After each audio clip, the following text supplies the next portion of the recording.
in many ways, what it is a resource allocation program. You have a set of objectives, you have a few resources, and you have some constraints. By and large, what the MBA program focuses on is helping you use and marshal those resources subject to the constraints so that you can get as close as you can to your objectives. That kind of a worldview does not factor in the possibility of creation. It does not factor in the possibility that there could be radically new ways of looking at something, of conception. Hello and welcome. I'm Sanjay Khandelwal and this is The Break School, a self-learning podcast to enable you to do what you love every day. On the show today is author and one of India's best-known social commentator, Santosh Desai. A columnist with the Times of India for the last 16 years, Santosh is the author of the book Mother Pie's Lady. And by the way, writing is Santosh's side gig or a hobby to call it. When he's not writing and making witty observations about Indians and our culture, he leads one of India's leading branding firm, Futurebrands, as its CEO. Santosh is a deep thinker, sharp observer, and an alumnus of IIM Ahmedabad.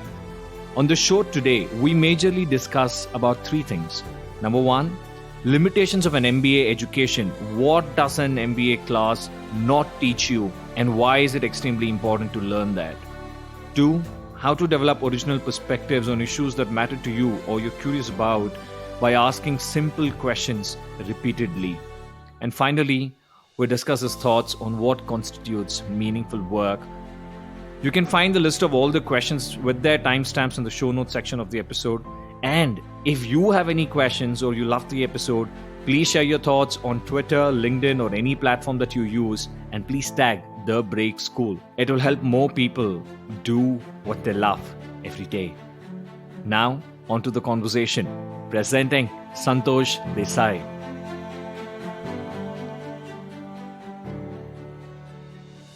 Welcome to The Break School, Santosh sir. It's such a pleasure to have you here on the show today.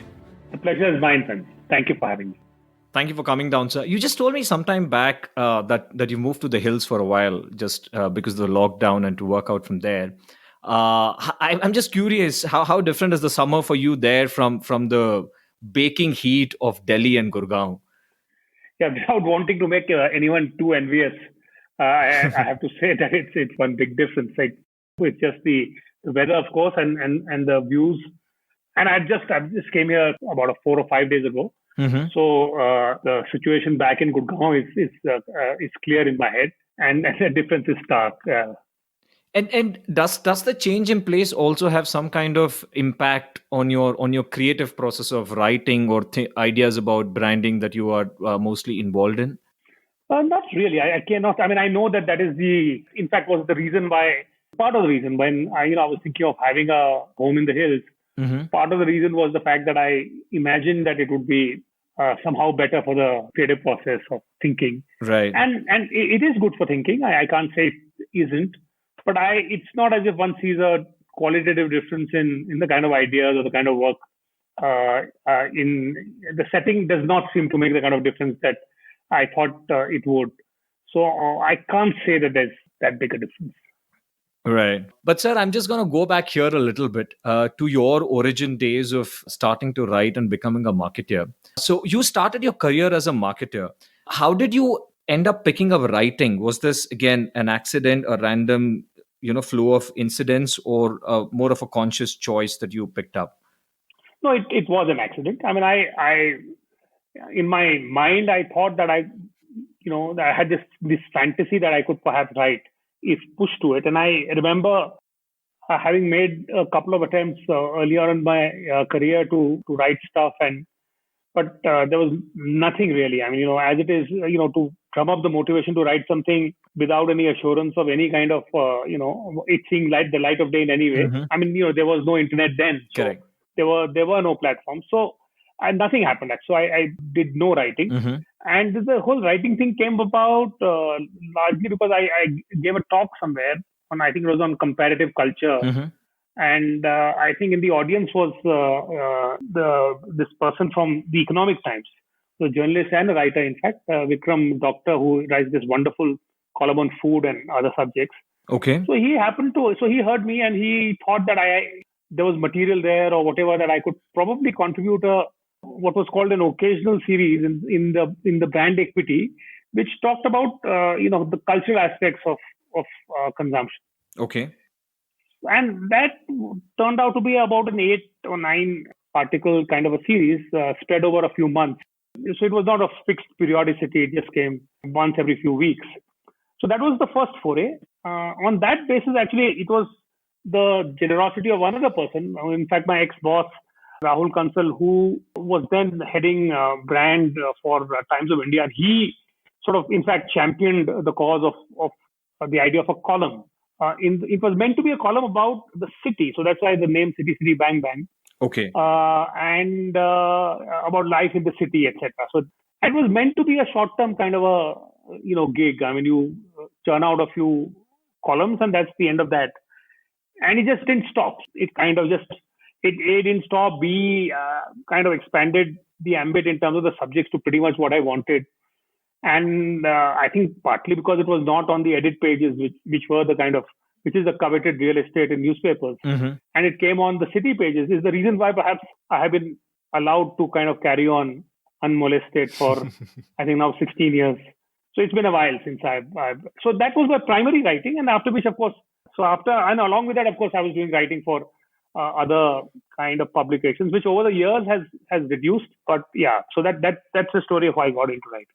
Right. But I'm just very curious about one specific aspect here. So you gave a talk, somebody from the audience came and asked you if you would be willing to write.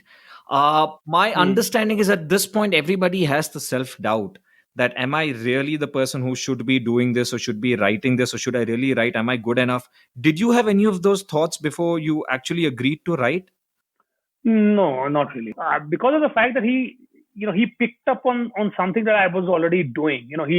He found my existing work of interest. Correct. So it was a question of at least having the confidence to be able to convert in prose form some of the ideas that I was already kind of dealing with. So I think that helped. I mean, had it been a completely fresh kind of a brief to write from scratch, which happened in fact a few years later when I was doing sort of film reviews for a while, and then I was doing media reviews, which were not things that I'd ever done before. Mm-hmm. But at least the first time that I was asked to do the writing bit was on subjects that I felt comfortable with, and therefore I don't remember any great self-doubt. I mean, obviously, if anything, in fact, I must say that the amount of time that I used to take to write an individual column has gone up rather than down over the years, because I used to knock off columns, I mean, in ridiculous times. I mean, because you're actually at a younger age, and also you've not kind of expressed yourself too much, so you're full of ideas. Yes. And so it just becomes, there is a certain fluency in the idea. The writing bit, of course, is something that there is a craft that over the years, I think you realize some of the more kind of finer aspects of the trade-offs you have to make, and technique, and which you start thinking about only later. In the initial kind of period, you just, it's essentially about just getting stuff out on page. Yes. In fact, when you said that the amount of time that takes you to write one column now has gone up, it reminds me of something that another guest, Chetan Mahajan, an author himself, had mentioned, that easy reading is tough writing. Yeah. Right. So the more easier you want to make it for your audience to read, or the more better you become a writer, the more critical I think you become about yourself, and the more finer you want your piece of work to be. And I'm also curious about this aspect of yours wherein you said that you were already working on certain ideas. And I want to go on that in detail as in just a few minutes, but I'll just hold on to one more aspect of your life during this point, which is 16, 17, 20 years ago, which is about your education. So before becoming a marketeer and before actually starting to write, you were trained as an MBA from IIM Ahmedabad. And in one of your articles, you mentioned that you hugely appreciate their case study approach to learning, and that's something that is appreciated by a lot of people. But you also mentioned one aspect that caught my attention. You said, and I quote, "MBA did not open my mind enough to the new modes of thinking. And while it spoke of thinking outside the box, it spent all its energy in building the box instead." So can you just elaborate a little more on the statement, and in general on how MBA contributed to your career, but at the same time, what are the general myths that a lot of us have before we go ahead and pursue an MBA? Yeah, I think what the MBA does is that it trains your mind to perform a generalized form of analysis, and it filled a gap in our education system where knowledge accretion is privileged over analytical problem solving. Correct. And even the problem solving that we go through are very structured and very contained framework. So you'll do that in maths, but all the things that we learn in maths in school, at least we have no clue as to what their application in real life, or for most of those things. Yes. We've gone through calculus and trigonometry without the beginnings of an idea of what that means, and just wondering as to why are you doing left hand side is equal to right hand side, and let's say that kind of problem solving, right? So I think the MBA, what it does is that it locates it in the real world, and particularly the case study method locates problems in the real world and offers a way of approaching from disparate bits of data. How do you sort of put together a framework for a solution? I think that it does quite well. Right.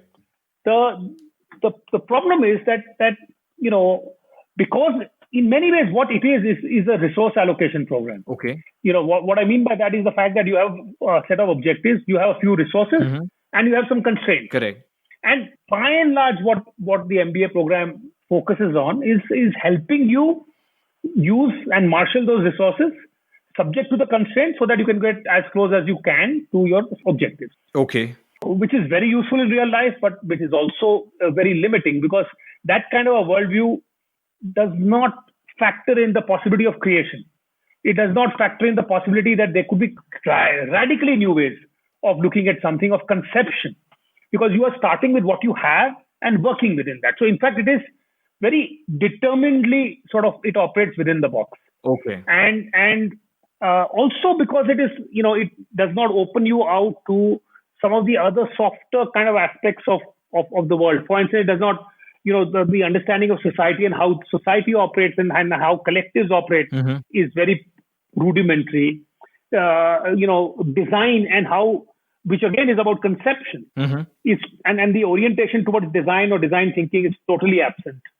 So what you end up producing are people who are good in a very narrow sense at analysis, but when it comes to particularly as the world has changed and has become more fluid, where all the traditional boundaries and labels have stopped being as meaningful, things bleed into each other.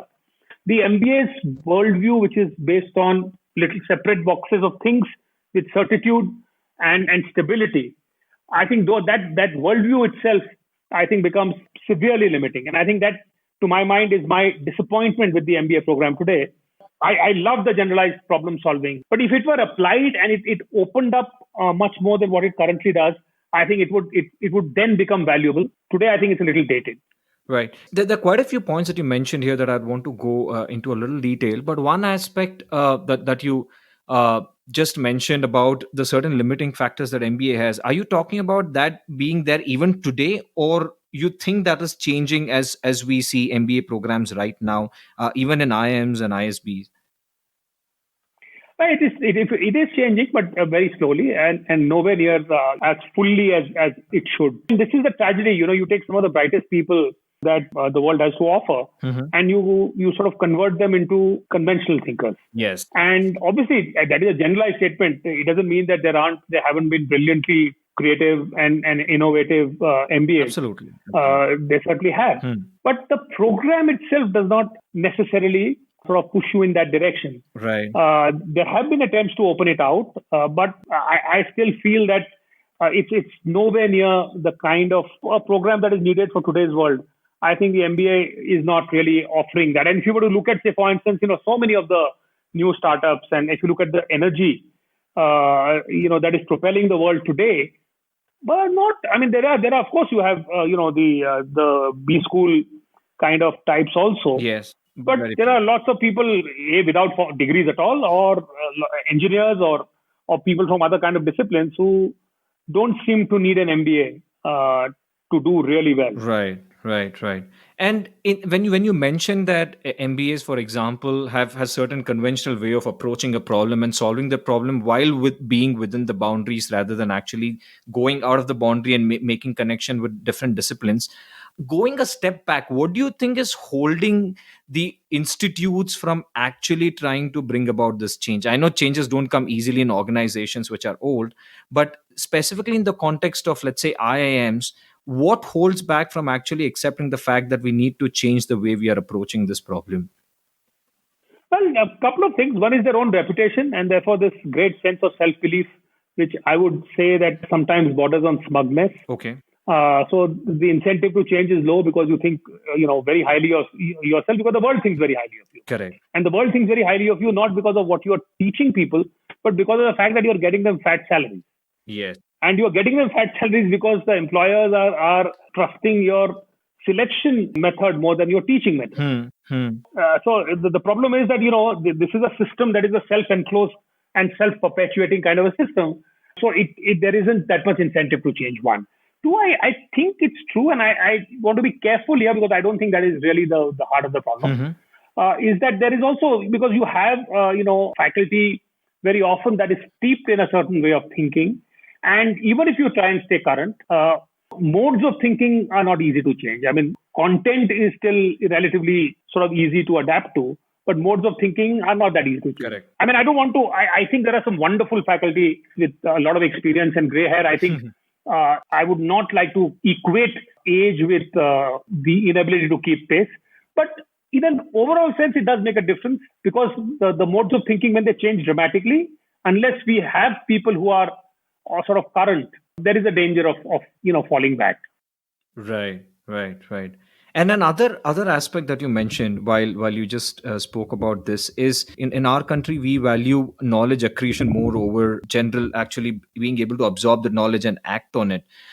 Do you see that changing with internet coming into the picture, or internet is again just driving too much knowledge out there with people consuming it, but then it's acting on it is still a distant goal for a lot of us? So I think the internet helps and hinders both. I think, which is generally true. You can answer any question about the internet that way. But I think it certainly helps because it cuts out the middleman. There is the idea of self-learning and without boundaries. It's like a hyperlink view of the world, which is non-linear navigation, which is driven by curiosity. Correct. Rather than by imposed sequence. So, unlike a subject that is taught to you, where it's determined by somebody else as to what sequence you should learn things in. On the internet, you learn things because you're curious. So you jump from one thing to the other, completely unrelated, simply because a thought kind of strikes you. Yes. I think that form of learning, I think, is very vibrant. It's very vital, and it's how our mind works. So I think it's aligned with the process of our mind. We don't think in a corridor.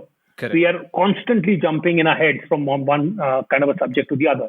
So I think that's very powerful, and that means that there are people who, without having a very didactic kind of a framework imposed on them, are learning and creating things in fresh ways. I mean, for instance, it's not education at all, and some would say it's the opposite end of the spectrum.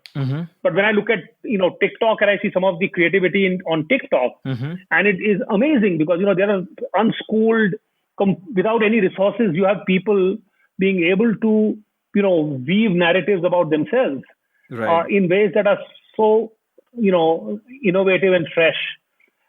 It tells you that the raw material is there to sort of think in those terms. Okay, but I'm just a little curious here about, because you mentioned TikTok. I have never been on TikTok, and I've always wondered, TikTok is a huge waste of time, and only if you have a lot of time you want to go in there on TikTok. I'm just curious, how did you land up on TikTok?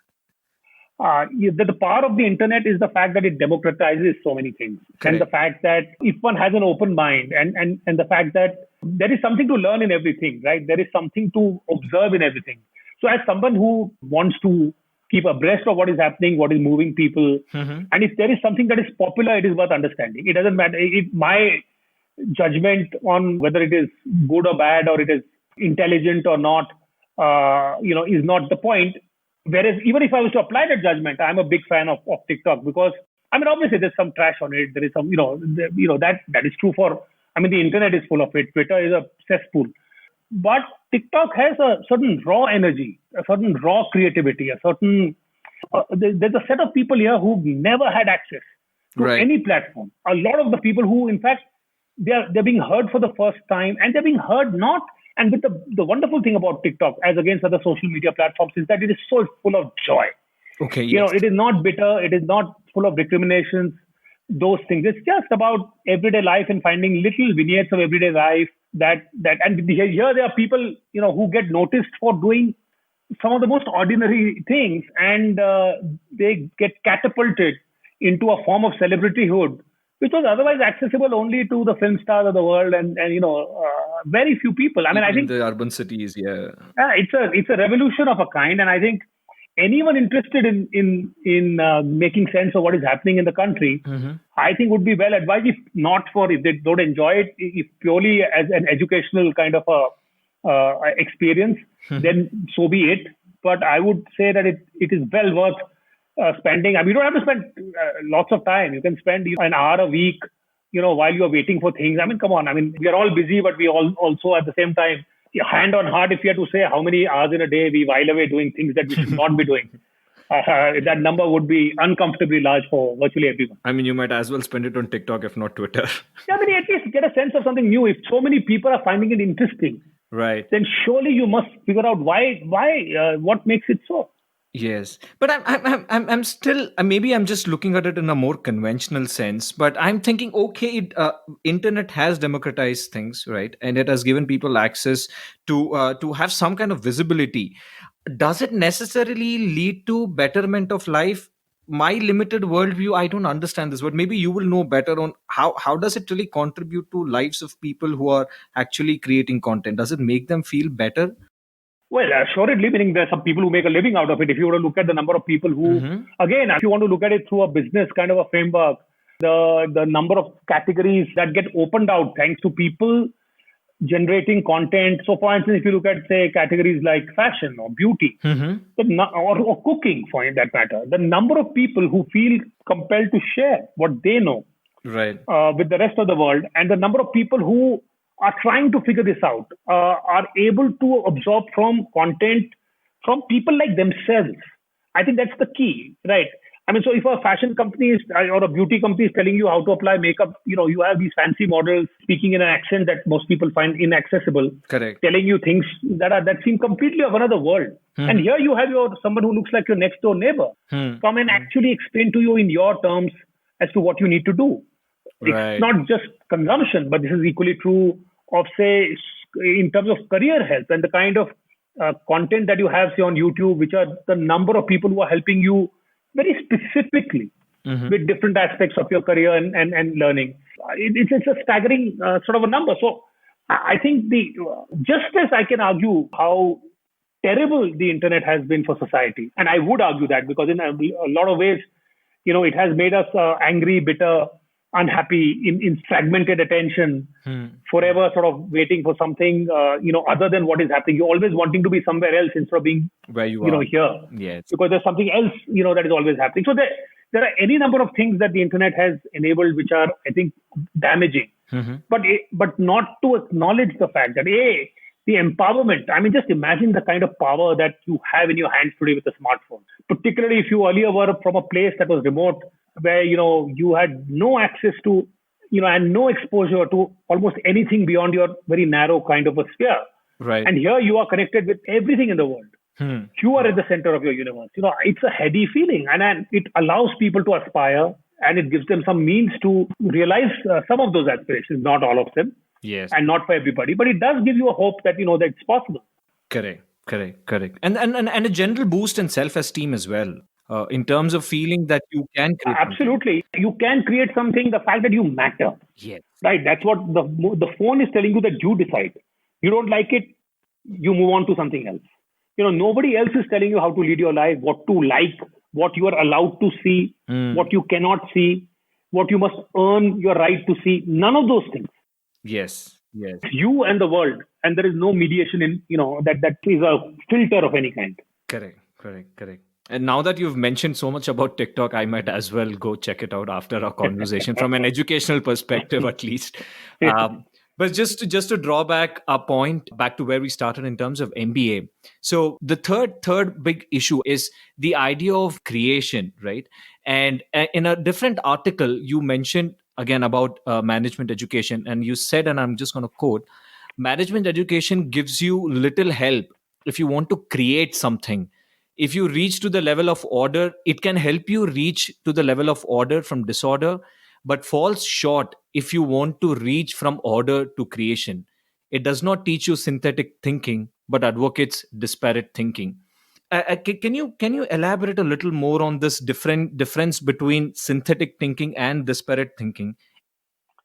Yeah, actually, that's a typo there. It should be not be synthetic thinking. It should be synthesized thinking. Okay. It is about being able to synthesize knowledge. So to build on what I was saying earlier, that in the real world, what happens is that the input that goes into our head simultaneously when we are trying to look at any situation, we are drawing from. If you want to call them subjects, we are drawing from a very vast range of subjects in the smallest of our interactions. Right. So there is psychology at work, there is some anthropology at work, there is mathematics at work.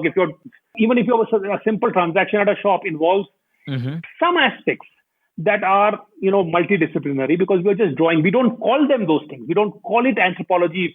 We understand how shopkeepers tend to behave. We don't call it an understanding of layout design if we have a sense of how shops are designed, but in our heads we are constantly synthesizing information. This is at the most rudimentary level. But I think as we have to deal with complex worlds where everything that we do has today many stakeholders and has consequences of several kinds. And if one is not mindful of how systems work, how the ecology of a problem or the ecology of a situation, by what I mean by that is the fact that there are interrelated factors. And if we don't understand things at a systemic level, you are always trying to manage one variable at a time. Right. If you try and chase one variable, it will have consequences on several others. So you can be very hard driving. I want sales at any, and I will go and get people to drive them really hard in order to meet targets. I'm giving a very crude example. The consequences in terms of culture, the consequences in terms of retention of employees, the other sort of cascading implications of your actions can sometimes be obscured to you. So and I think this is a problem. That is one aspect of the problem, which is the fact that you tend to think in component and reductive terms. Correct. The other is that you think everything has an answer, and that everything must be solvable. Correct. Simply because your objective says it should be so.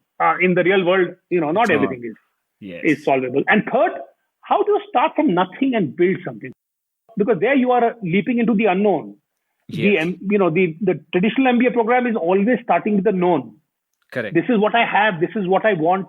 These are my constraints. But if you have to say, imagine something completely new.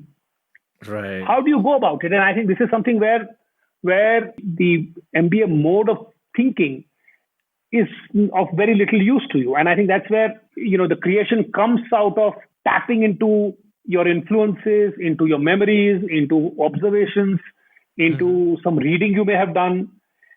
You germinate an idea, then you throw against it, you look at it from various different perspectives, then you start building it, then you start testing it. That the process of creation follows a trajectory that is very different. And I think increasingly in today's world, we are talking about creation. The entire economy of the internet is based on the notion of creation and not on the notion of maintenance. Correct.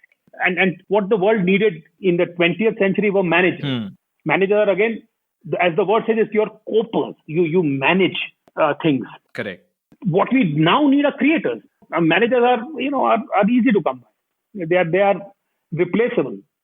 Creators are not. And I think that's really the need of the times. True.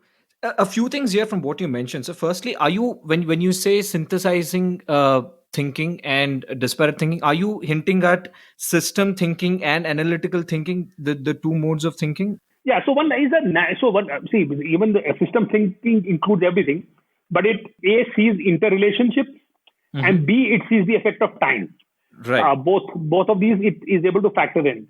In what happens in linear sort of a kind of modes of problem solving is that you do not fully acknowledge the interdependence because you only think of what variables you can control. Correct.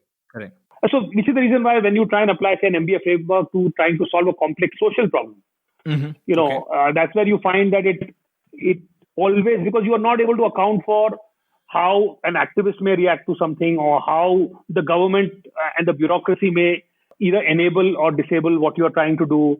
You don't anticipate the fact that there'll be a section of a village, say, supposing you're trying to work in that section of that village, which may object, not for political reasons rather than anything else. Because the fact is that a system works has so many moving parts and works in complex ways. And I think that kind of an understanding, I think, is essential if you are really looking at today's world. Yes. Sir, the last thing that you mentioned there, in terms of creation, one aspect that I'm just curious here, in if an MBA program enables this. For example, when I started this podcast, and when I have to reach out to a certain guest, or when I have to put this out there, there is a lot of insecurity as well, right? And there is a lot of uncertainty that I need to deal with in the process of creating this podcast and making it whatever it will become. Do you think MBA also in a way makes people comfortable deal with uncertainty that comes naturally with any process of creation, or does it actually hinder it? I think overall, the truth is that the MBA program has not been created for uncertain times. It has essentially based on a certain assumption of a stable world. Because if it weren't, then the idea of planning in the long run, or a lot of frameworks that we have today may not work if the assumptions of a world were to change. Perfect. But that being said, there is a certain amount of because business inherently has a certain amount of uncertainty built in. So there is a certain amount of exposure to some elements of uncertainty. I think my bigger issue is the fact that there is a shallow certitude that the MBA promotes. The fact that you think whereas you actually, it must be understood that while the MBA is good at a generalized form of problem solving, actually there is very little knowledge. Okay. That the MBA program, if you look at just the knowledge content of the MBA program, it is scanty. Say for instance, the training that engineers go through before they do an MBA, the kind of rigor that the engineering program entails, versus the kind of, because this is a wide rather than a deep program, the MBA. So correct. It's not as if you know too many things about too much, but you think, but because you're able to sort of put it together quickly into some sort of a framework, the danger is of glibness. The danger is of just believing that you know the answer to everything. Right. Simply because you have a way of dealing with everything, but doesn't mean that you understand it better than the subject matter experts in each of those areas. I think this, to my mind, the certainty is the problem actually. Say for instance, you're a creative person, you're talking to an MBA, and say, which is what happens. So if you're in advertising, you're trying to, and there is a creative person trying to explain the nuances of a finer idea to a classic MBA, and I'm stereotyping a bit here. Sure. You will find that is just, the MBA can only think in terms of, is data there to prove it? Can I be able to, if I test it, will I get the answer? And if somebody says, yeah, but there are some things you cannot test because, people will not be able to tell you how they will feel when they see something finally. Correct. It's impossible for people to do it. And you say, no, but there is a research methodology that claims that and says and gives me a number at the end of it. So if this number is higher than the other one, we'll go with that one. Okay. So just the absolute inability to move beyond the certainty that comes with a thing like a number or a thing of a framework, I think becomes a very limiting factor for a lot of MBAs. Yes. And my last question on the MBA program here, before we move on to your career as a writer, is you've led quite a few organizations which have been into marketing and branding, and I'm pretty sure you would have hired and dealt with a lot of MBA graduates during your career. What kind of suggestions do you have for them in order to shed the problems that comes with an MBA education and also become completely all-rounded? So how do you push them through their learning process, or how did your learning process look like to become a better all-rounder at understanding things? Yeah, I had the advantage that I went into advertising very early into my career, and which is one of the areas, because you are working with creative people in a creative environment. I think there is one, a natural kind of an environmental kind of an advantage there. Okay. But the other was also the fact that, I think I was, even through the MBA program, I mean, in a sense, there was always a part of me that was not comfortable with the program and in terms of everything that it did. And so there was always a part of me that was independent minded. So I think that helped. And as circumstances would have it, I was being at the right time, place in the right time kind of thing. Well, that's humility. No, that's not. I mean, I didn't have bosses very early on, way before, it's normal for people not to have sort of, bosses to tell you. I mean, I had some help, of course, but I also had long periods where I got to define my own definitions of things, and which is something that suited me just fine. My basic point is the fact that it's much better to create frameworks than to follow them. Correct. And it is much better, even if your own ideas, original ideas are not as defined. Obviously, they will not be as the work, work that has been done before. If you focus on original ideas and original modes of thinking, original frameworks, then when you encounter work that is of a higher order, your ability to appreciate and draw from it is vastly greater, as well as challenge it. Then if you were to begin with saying, I don't know anything, I'll take somebody else's framework and I will try and see how to learn it so that I can follow it. To me, I mean, just instinctively, I don't like following things, to the letter. And I'm always kind of driven to, in a sense, say that why can you do this from scratch yourself in some form? And there are times when it's a terrible idea. But what it also means is that over the years, what you do is that whatever you develop is an original sort of a perspective. And by original, I don't mean that it is unique. By original, I mean that, as the word suggests, beginning from the origin. So you have thought through from first principles, yes, from ground up, and you have arrived at a world view, which is yours. So I think two things are important. One is, of course, that you must not follow, best practices. If people tell you this is the way that this industry works, and these are the rules in this category, yes, absolutely don't follow them. Absolutely don't accept that. Try and find out for yourself, but you can only be original and then back yourself if you are absolutely open to criticizing yourself and dismantling what you think you know. Because if you are not, then you can just end up with very, very, very half-baked, very ordinary thinking, because you are, after all, one person, and there's so much knowledge and so much understanding out there. If you don't have the humility and the ability to call yourself out and call your own bluff, if you're not able to do that to your own ideas, then the problem is that you can get stuck in a very, very shallow kind of a loop. So I think this combination of the courage and the confidence to do your own thinking and at the same time, the ruthlessness to attack your own self, gives you some chance of actually having an original perspective that is of some value. Right. That's a very important piece of advice, sir. And in fact, when you mentioned that whenever you would not try to follow a framework just for the sake of following the framework and getting ahead, but rather try to do something yourself. And by doing that, you'll be even able to appreciate the existing frameworks, because you would know the limitations of the framework that you've built. And you, more than knowing, someone that I really look up to, Shane Parrish, who keeps saying this, that a lot of us know a lot of things, but very few of us understand what we really know. And this sort of always hit me, because I've always been told this one standard line saying, Sanjay, don't try to reinvent the wheel. Just follow what it's there. These guys have invested billions of dollars in coming up with this framework. So why not just go ahead and use it rather than trying to do your own thinking on that? It's interesting you use that, Sanjay, it's interesting you use that phrase, because if I remember correctly, the title of the presentation that I was making when this Vikram saw my presentation and asked me to write was called Reinventing the Wheel. Okay. And I was making a case for why it is important to reinvent the wheel. Right. So and do it every single time. That was actually the title of the presentation. Well, that's interesting. And I think I'm going to title our podcast episode Reinventing the Wheel. Always. Yes, sir. So now just going back to a little bit of your writing career. You said you started writing in response to a request that you received from Vikram when he heard you Right. at the presentation. What I'm curious about here is one thing you write. I don't know, from an outsider's perspective, it appears to me that you write on a diverse set of subjects, right? You write on education, you write on gender, you write on Indian state, sometime you write on family, a lot of cultural observations.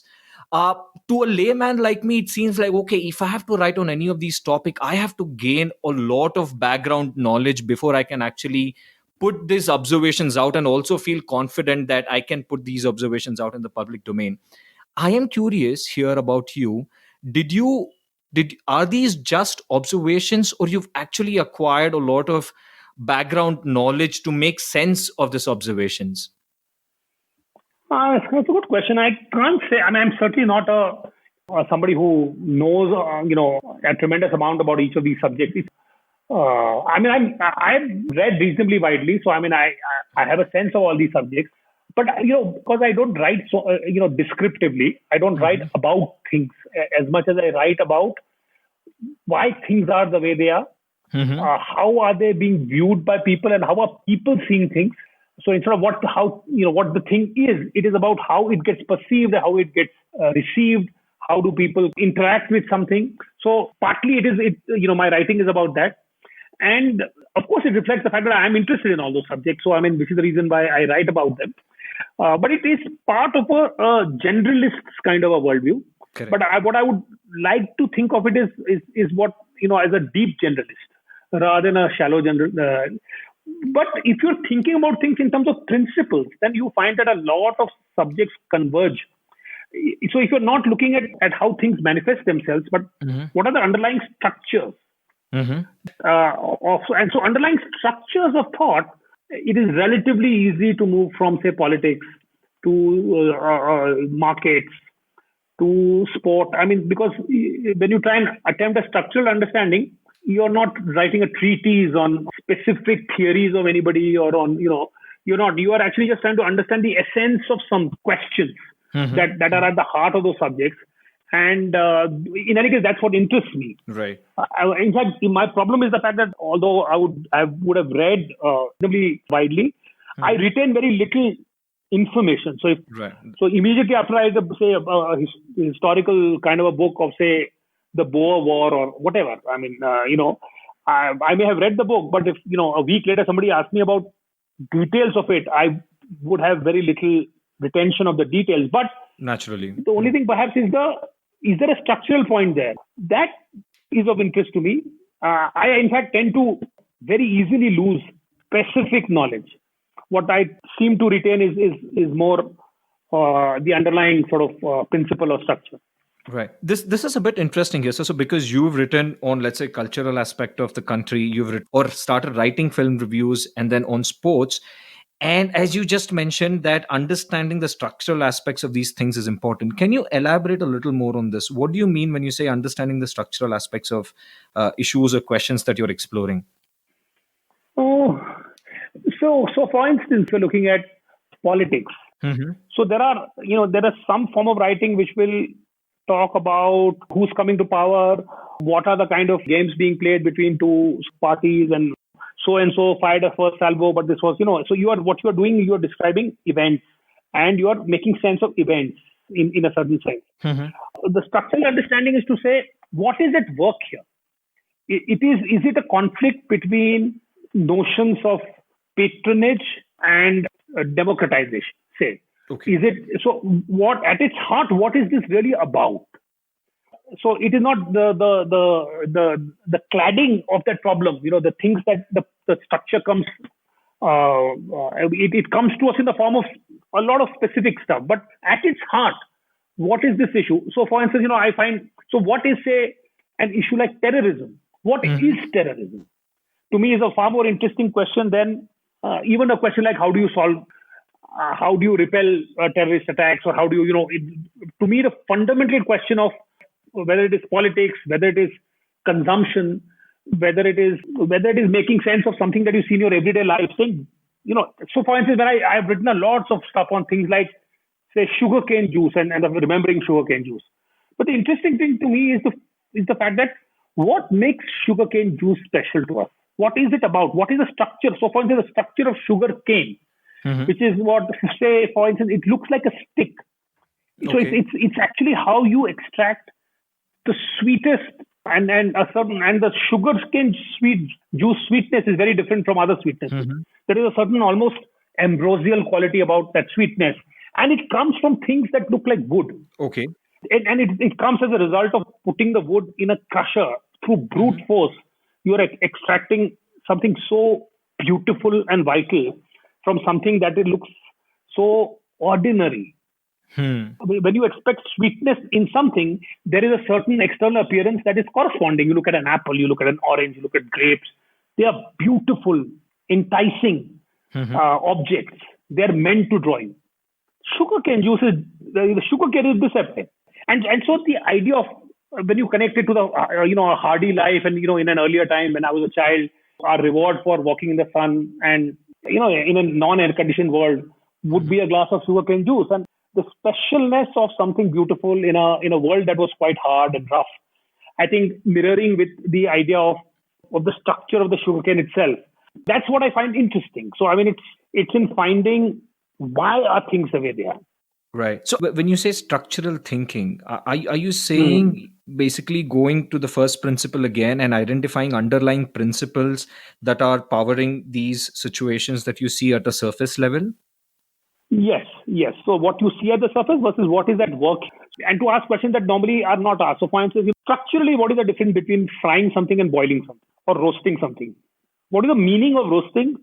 Because if you look at it, you will never give a guest a boiled food. Correct. Right. Why? I'm sure, In fact, I'm actually thinking right now, I'm a little lost in terms of the differences here. No, I'm just saying it's like boiling. Something is when you do boiling is in water, right? Frying is always because it uses the most amount of energy because it uses fat. So what boiling does is that it enveloping something and extracting the most amount of juice from within something by overlaying it with lots of energy, which is fat. Right. Because it has to be fried, so it goes into energy and it retains energy, which is the reason why the richest foods, what you serve to guests or at occasions, traditionally would be either fried or sweet. Right. But structurally, you will find that there is a reason why that would be the case. Yes. Because it boiled on the other hand, because takes the most ordinary, it takes a thing and just keeps it in water, and it takes very little into itself. Imparts a different meaning. Roasting is dry heat. So what I'm saying is are you saying the amount of importance we assign? So by frying, that's right. The meaning that we attach. Yes, the meaning we attach to things. If you say why, these are not by themselves. This is not a particularly important question by itself, right? But I'm just trying to illustrate a mode of thinking where if we ask questions like what is beauty, rather than who is beautiful. So the point is that if you do first level, so when you do first zero-based thinking, it is far more interesting to ask yourself as to what is an organization as a structure, rather than to say how should you build culture. The answer to how you should build culture begins by if you are able to use not a textbook definition of of anything, but your own understanding is any concept that you're dealing with. First, begin with a zero-based view of that. It's much more difficult than you think, because when you have to define, anybody can give you gyan on how you should build organization culture. But if you were to ask, okay, what is organization? What is an organization?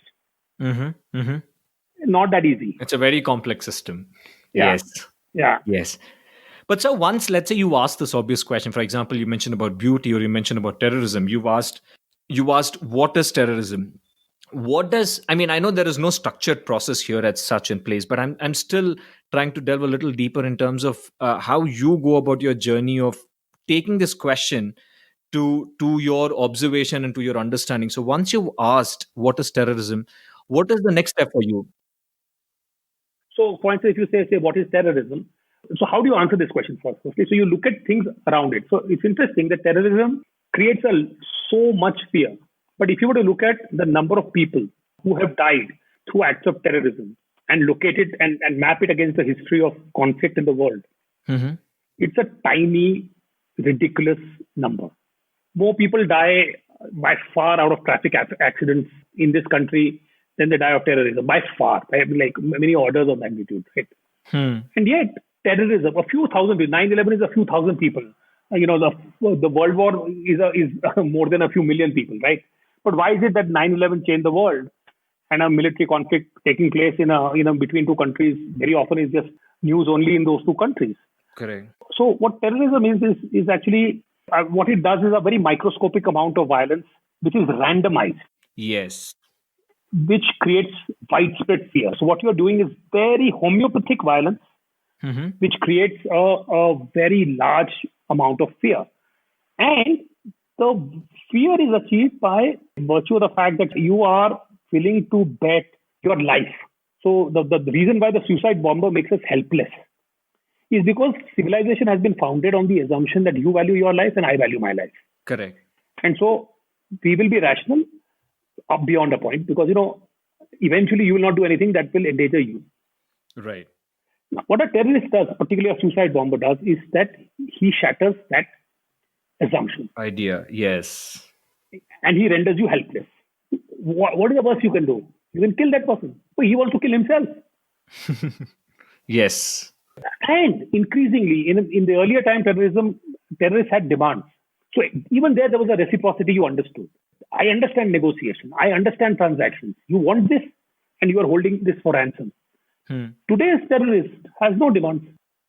Or no explicit demands for a particular event as such. Nothing. They don't want you to free prisoners. They don't want you to give you some money. Nothing. Now you're completely kind of really at a loss. Yes. This is the reason why societies are so helpless in dealing with terrorism. And the fact is there is no appropriate reciprocal action that you can take. See, there is nothing tangible that you can attack. Right. So what terrorism is an attack on all notions of reciprocity that keeps civilization alive. Correct. Which is what renders all of us so helpless, and afraid when it comes to terrorists. So afraid. But so you began here. You began here with a very simple question, looking at your understanding, right? You began here with what is terrorism. Yeah. And you've gotten an in-depth understanding of why terrorists render us helpless despite they causing very minute percentage of damage.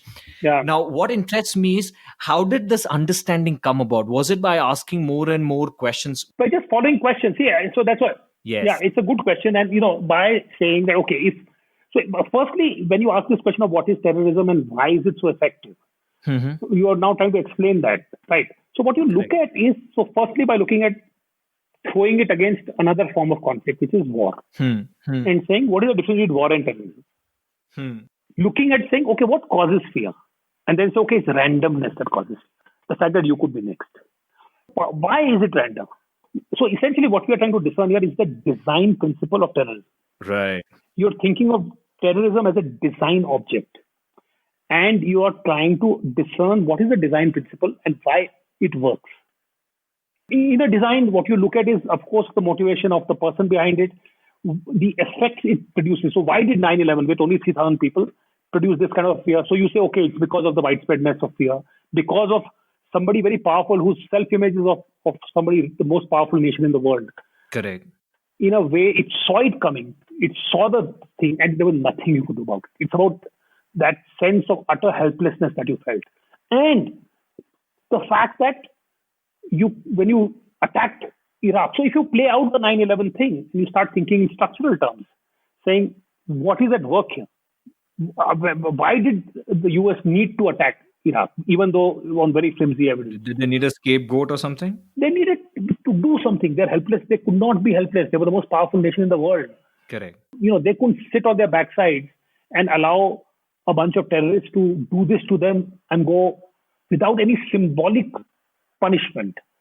It doesn't matter if the punishment eventually reached, Bin Laden, like a decade later, more than a decade later, right? But you needed to show that you are going to do something. So if you then arrive here, the basic principle here, and then there is reading, right? A lot of the thinking on this is based on the notion of reciprocity. And Okay, I mean, I will, since you've asked me this question, so I'll go a little deeper and maybe slightly complex Sure. argument, but please bear with me. Yes, yes. The thinking here comes from an anthropologist called Marcel Mauss, who's written a book called The Gift, basically saying that, reciprocity, and he uses the notion of the gift to illustrate the fact that the gift it feels like I'm giving something to somebody, but implicit in every gift is the notion of reciprocity. Like any good marriage, Indian marriage, we know that there is a very strong ritual associated. भाई आप 1000 एक देंगे 5000, will you, the amount of money that you give, implicit in it is, it's a measure of the closeness of the relationship. It is a measure of how much they are likely to give you when there is an event that is forthcoming. So many of our ties are linked on relationships, are linked on notions of reciprocity. Now, there is another sort of postmodern thinker called Jean Baudrillard, who in fact, for terrorism, he characterizes it this way, in a very unusual way. He says terrorism is a gift that cannot be returned. Oh. What he means by that is exactly what I described, which is the fact that there is no reciprocity possible. Correct. You cannot attack it in equal. And here it's a negative thing that you are inflicting something that cannot be returned. But he uses that framework to say it's a gift that cannot be returned. Right. So the point I'm making is that if you do a certain amount of original thinking, you reach a certain point, then you look at secondary kind of sources which might suddenly open a door in your mind and say, oh, that is so beautifully said, or that is so wonderfully kind of explanatory of what I'm beginning to formulate in my head. And then you might formulate a certain worldview. Nobody can say that this is the right way of looking at terrorism. I'm sure there are other ways of looking at it, but it allows for a sort of a perspective that is fresh. Right. And then it's interesting here. So because terrorism is just an example that we're using, but Absolutely. The purpose is for any of the listener, any question they have, how do they go about learning that? And as we've understood so far, the first point is to ask simple and obvious questions. And the second point is to keep asking the why question until you understand, going by the first principle learning and understand the underlying principle. And I'll tell you, very often, so points, when I do workshops like this and when we are talking about this, so if I ask you, why do we photograph things? In a group of, say, 15 to 20 people, we can reach a very deep place in a 20-minute conversation just by asking that question, just by suspending judgment of a certain kind, being open to fresh perspectives, and then by saying, okay, to understand this, let's understand, what is the difference between, say, analog photography and digital photography? Well, how do we use those photographs differently? You had albums earlier. Why don't we have albums now? We didn't do selfies earlier. We do selfies now, partly because we couldn't do them earlier. But so the way to understand something like this is to surround that question with everyday observations. Yes. And then the thinking here is the fact that embedded in our behavior is a deeper structural truth. So you take little observations from everyday life, or the fact that, even if you are being photographed in, say, you're a stranger somewhere, but you just happen to be around and you're included in the photograph, even then you're very conscious of your appearance. Yes. Even though you are never going to see that photograph again. Right. But there is something about being recorded for posterity that makes us very, very conscious about how we are represented. Yes. Are you by any chance hinting at this internal desire that all of us have to leave behind a legacy, even though photo may not be a legacy? Exactly. See, this is your interpretation, right? So This is exactly the point I'm making. This is the process. So when I say something like this, you take the next step to say, okay, so are we building legacies through photographs? But we are also recording events. So we want to record, I was here. So when we are going and shooting, say, photographs when we have gone on as tourists, we want to say, I was here. I want to record that. You want to record joys. Then you do record birthdays, right? So when you start asking a basic question, just putting everyday observations of whatever might be interesting or quirky about it. So why is this so? And you start building a picture around it. So the pieces start to sort of fall together in some form. Some of them lead to the next level of questions. Mm-hmm. All this while, what you're doing is that you're understanding the subject from different perspectives much more thoroughly without any preconceived notions. Correct. Of how to think about something, right? And then of course do secondary reading, read interesting kind of thinkers on subjects like this. Mm-hmm. You fill in your understanding. It becomes deeper, it becomes richer, it becomes more robust. You have more confidence in what you're thinking. All of that then happens. And I'm just going to go a little bit deeper in this aspect that you mentioned about secondary reading, sir. I understand, and most of us know that when we have a problem, actually, the first thing that we do is instead of asking questions, we actually start reading about it on the internet or start reading books about it, which is fine. But I would certainly emphasize the one important method that you just mentioned, which is about asking our own questions and from the very basic level or from level 0. Now, when it comes to secondary reading, what we now have is, I don't know if I can call it the problem of abundance, because earlier, I don't know if when you were starting out in the 80s and reading, you might have had difficulty finding out sources. Now there are so many sources. You just go on the internet and you can find them. How do you sift through what should you pick up and what should you validate, and how could you make sense of things? Is there a process that you have, certain heuristics that you have in your mind? One method that I use, which is sort of the bibliography method, which is essentially, if you find any thinker, writer, anything that you like, you essentially look at what that person is influenced by, or who that person quotes, and you read those, right? So you basically follow a chain of, and the other thing is that you have to do a lot of sort of in non-fiction type of reading. If you like somebody, then you read up on that person and saying, okay, what is, and place that in context. So are they competing? So locate that person in a school of thought or in a time and place, and in some context, and then see, are there other people who are meant to be like that person? Are there people who have different points of view? Look at a very rudimentary explanation, Wikipedia explanation of that point of view. If that interests you, then you sort of delve further into it, right? Right. So essentially, you just are trying to begin from not just a blank slate, but from starting points that you have developed. Yes. And then you feel your way around things that are interest or that speak to you. And you sort of also look for its opposite, of its a counterpoint, so that you're not, because of ignorance, only seeing one side of things or part of the picture. Yeah, and it's not a perfect process, and you will find and yes, you will not I agree. come across everybody who you should have read. That's not going to happen. Right. Just to go on the last aspect of the learning.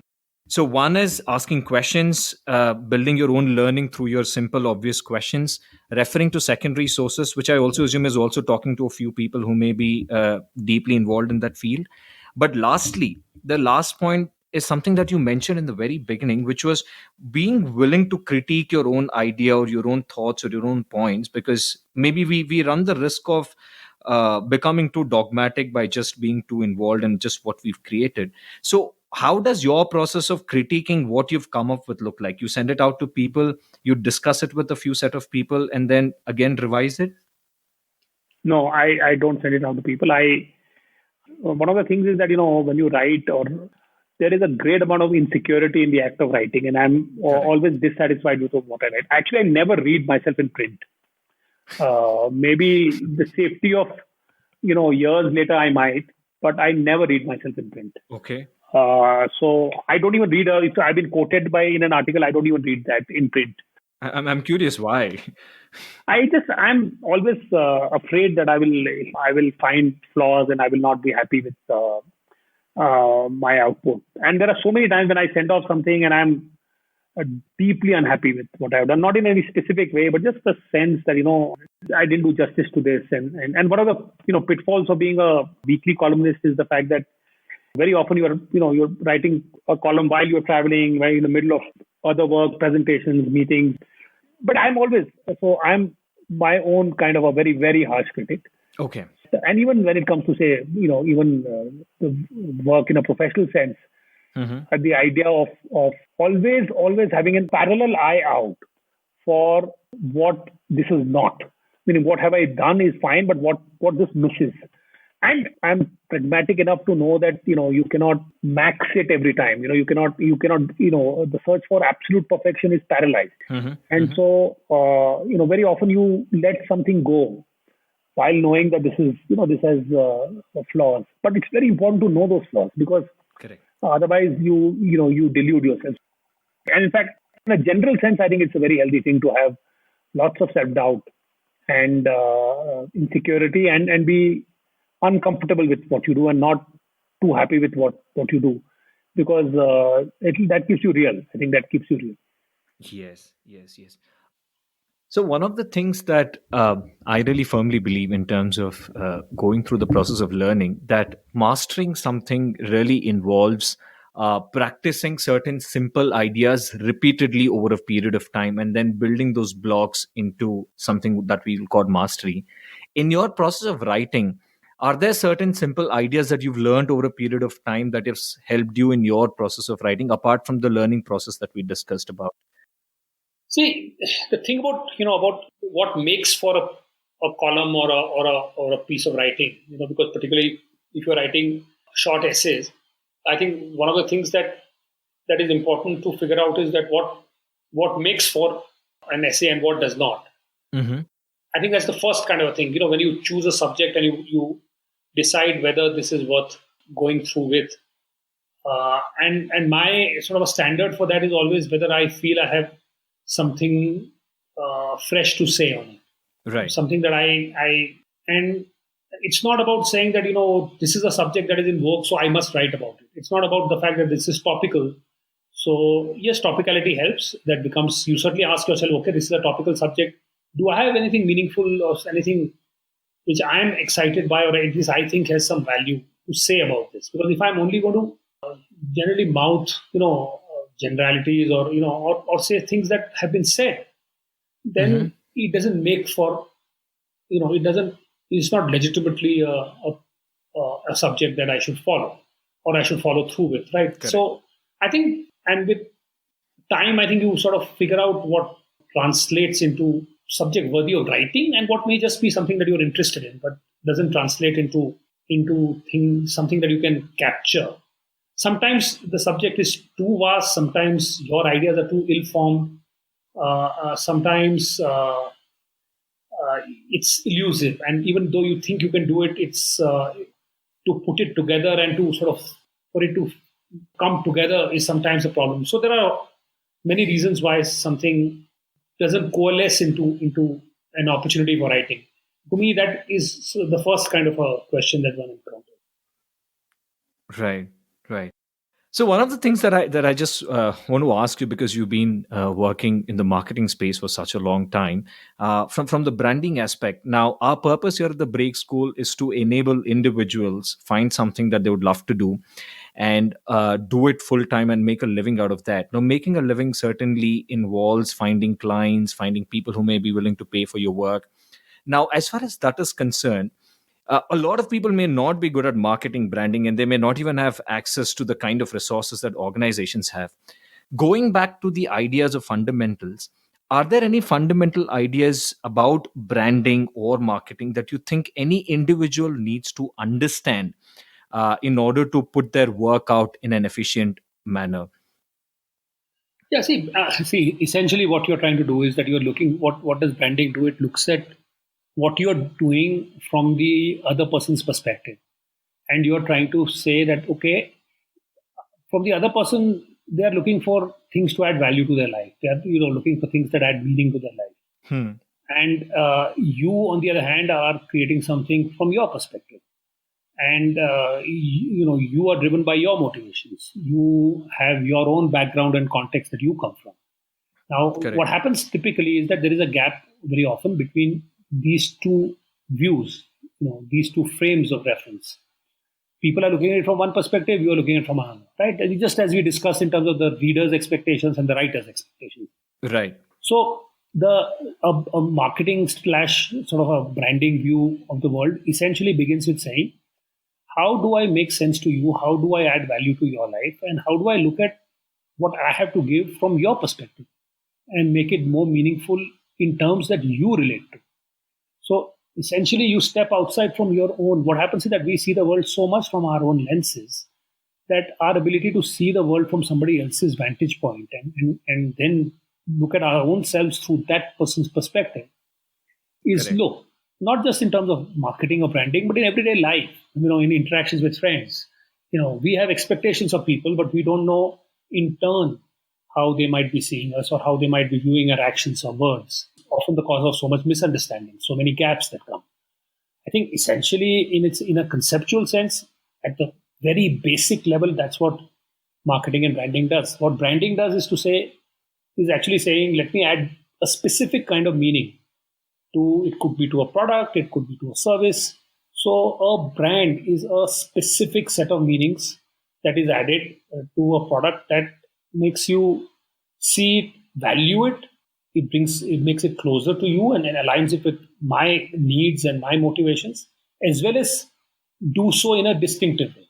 That's what makes one brand different from another. So it's like it's like watching, say, films from certain directors. So if you're watching a Raju Hirani film, right? If you're watching a Raju Hirani film, he fulfills your needs for something to sort of feel optimistic, to believe in the goodness of human beings, to believe in simplicity and the power of simplicity.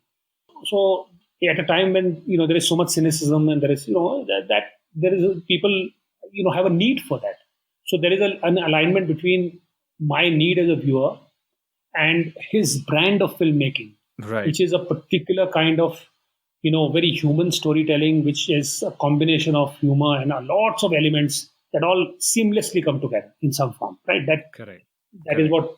Whereas some other director, say Sanjay Leela Bhansali, is about emotional spectacle, and that is a different other need for us to be wowed by spectacle, for us to feel more intense kind of feelings. So it's a different. So if you were to think of sort of films, we don't classically think of as products, but this is true for everything. Different preachers and spiritual leaders speak to different parts of who we are and connect with us in different ways. Okay, so, marketing and branding is not a technical discipline. It's a human discipline. It's something we all practice. It's just because you give it some names and you give it labels and you put it in a textbook that it seems to be distant from our lives, but it's not. All of us practice it. And I think what is useful for somebody who's not a technical marketer or a branding person is essentially to think of start by looking at it yourself from the other person's perspective and saying, okay, what meaning am I adding? And how is this meaning distinctive? How is it me rather than what is the meanness of what I'm doing? Therefore, if you were to follow some of those principles, anybody can practice branding. Right. And the principle that you mentioned applies even in a situation where the person himself or herself is the product or the brand, right? Because very much so. I'm an expert at something and I'm just offering services and I'm trying to brand myself. Yeah. What you mentioned also reminded me of this book that I read some time back. I didn't read the whole book because I think the 300 pages could have been condensed into, I think, 3 pages. But the whole idea of the book was that you look at everything that you produce from a jobs to be done perspective as to what job are people hiring this product. And hiring could also mean buying this product for in their life. And what job does it fulfill in a simple manner? I think Clayton M. Christensen, the professor at Harvard University, was one of the author. Wouldn't highly recommend it as such, but I think the idea can be captured in a few pages if you just read that one book. But apart from the principle that you mentioned, is there any blog or any kind of platform, any resource, any book that anyone could read just to familiarize themselves with this aspect of their work? Because they will definitely have to deal with this as they go along in their career, trying to build something around what they love. No, actually, my that's why my submission in this is always I don't read books in marketing and branding. Okay. I read books on everything else. That's actually surprising. No, I don't read books in marketing and branding. I find them very boring and pointless. I would much rather read about all other things and use them in branding and marketing than to read books. There are good books. I'm not dissing the fact that I just not what I've done.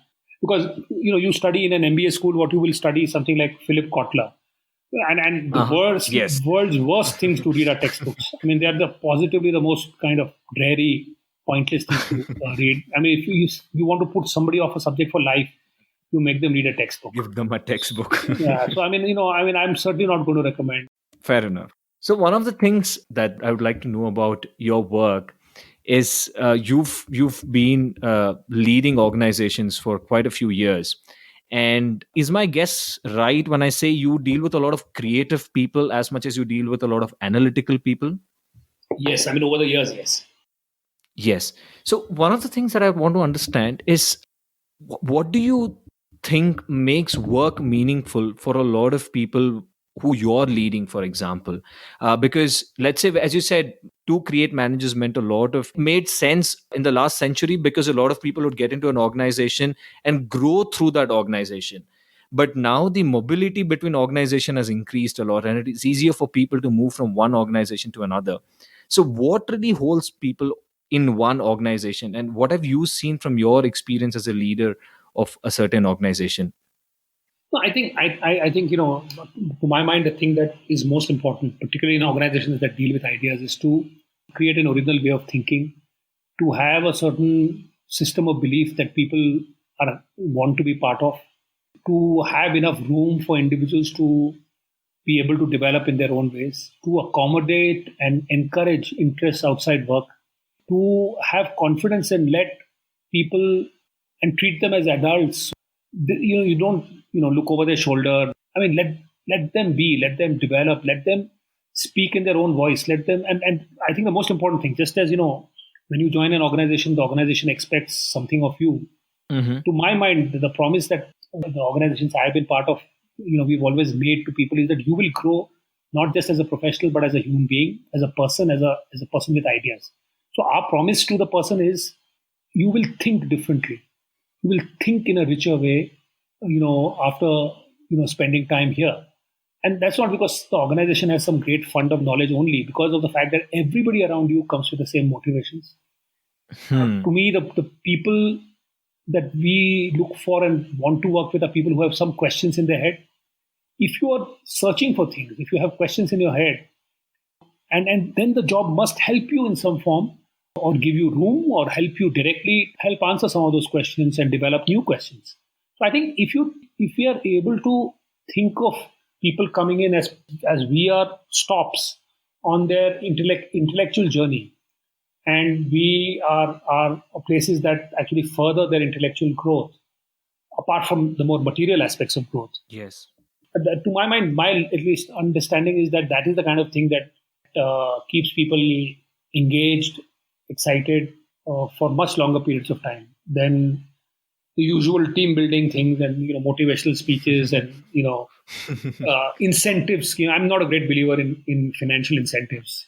I mean, there's a carrot and stick. That is, I mean, Yes. people do respond to that. I grant you that, but It does work. Yes, sometimes. Yeah. no, it works. But it creates a culture. There is a consequence. That's the point. In systemic sense, it'll work, but it also creates a certain kind of culture. Yes. It creates a certain transactional culture. It creates a certain, where you're constantly saying what's in it for me in a narrow sense. And that's not the kind of culture that I've been comfortable with. So I would much rather that people their incentive is of a non-material kind rather than of a Right. sort of a material reward. But so so when you say, for example, in order to keep people engaged, and most creative people would have certain questions, and if you can create an opportunity for them to do their thinking and actually answer those questions, which is also valuable for the company, that's certainly an ideal scenario. But what I'm thinking is original thinking is obviously a great incentive, but I'm afraid most organizations don't let that because it's a slow process, because it takes time for thinking to develop, although in the long term there are huge benefits to it. Do you think that's one of the reasons, especially in our country? I don't know much about what's outside, where we are forced to use frameworks and keep going with best practices rather than actually do our thinking because the other one is quite fast? Well, again, like I said, there is a time and place for best practices because it's shorthand. And there are certain kind of businesses where that is needed more than very original thinking because they are logistics business, operations heavy businesses. So But if you are working in an area where the use of the products of the mind are what are key, then obviously creating, just then having a routinized way of looking at the world also means that, what you offer is standardized, what you offer is not distinctive. So as a brand, if you are in the service business of any kind, you're in the ideas business of any kind, if you are only regurgitating what is the world knows, then there is only X amount of value that you can provide. Correct. So while there may be, it is easy and it is fast, it is not productive. And of course, see, if you think of a startup kind of an organization, then building a culture, you have the advantage of a blank slate, so you can build things, and you have the disadvantage of the fact that everybody has to learn everything from scratch. Correct. But what happens is that if you make a go of it and you are able to start building a culture like that, then what happens is that you don't have to start from scratch every time. Somebody who comes in feeds off the culture, feeds off the energy of the place, and which is what happens. And in fact, in my head, for somebody to be who understand the way that we think and become a full-fledged participant in it, takes about 18 months. 18 months, okay. So you have to be willing to give that time. I mean, if you expect people to operate at a certain level, then if you don't make an investment in A, giving them an environment that is conducive, B, giving them learning opportunities, and C, time, then you cannot expect that.